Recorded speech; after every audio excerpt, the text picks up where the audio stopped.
মাছ আমাদের জন্য প্রকৃতির একটা উপহার। এটা কোনো আমরা কারখানাতে বানাই নাই, এটার জন্য আমরা কোনো শ্রমিক নিয়োগ করি নাই যেটা বানিয়ে নিয়ে আসতে হবে। আল্লাহর দান, আমরা ধরে নিয়ে আসছেন, খাবার বেলায় উৎসাহ পাই, আরও খেতে চাই। যেটা ফরিদা খুব সুন্দরভাবে বলল এই প্রকৃতির অবদানের কথা, তার প্রতি আমাদের সদয় হবার তো কথাই ওঠে না। তার প্রতি আমরা অত্যন্ত নির্দয়।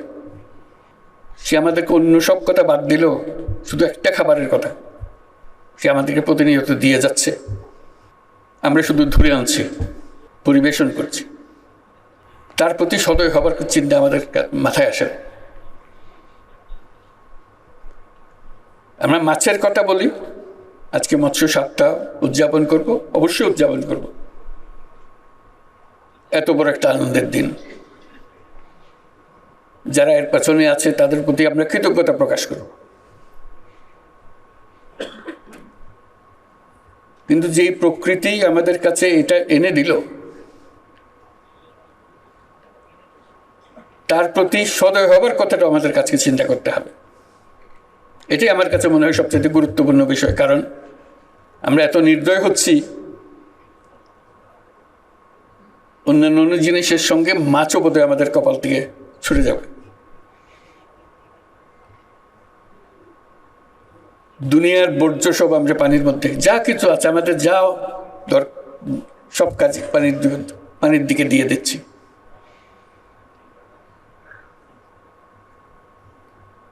আমরা নদী শাসনের কথা বলি, কথার কথা বলি, হয়তো নদী পালনের কথা বলে না, তা সে শাসন করতে চাই আমরা। এবং শাসনের নামে তার প্রতি যত নির্দয় হওয়ার জিনিস সেটাও করে। আমাদের বর্জ্য তো দিচ্ছি পানির ভেতরে ঢুকিয়ে, এই বর্জ্য যে বিষ হয়ে আবার আমাদের প্রতি আসছে সেটাও আমরা গ্রাহ্য করছি। বর্জ্য ছাড়াও যত রকমের বিষ, শরীরের যত রকম অনিষ্টকারী জিনিস আছে সব পানির মধ্যে ঢালছি আমরা। সেই পানি আগামী দিন থাকবে কি থাকবে না সেটারও পরোয়া করছি না। যেটা আমাদের মনে হয় যে এটা আল্লাহর কর্তব্য, আমাদেরকে এটা খাওয়াতেই হবে তার। আমি যাই করি, যত অত্যাচার করি না কেন,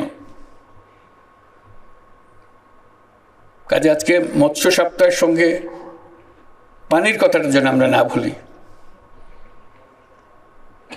মাছ ততদিন পাবো যতদিন আমরা পানি রাখতে পারি।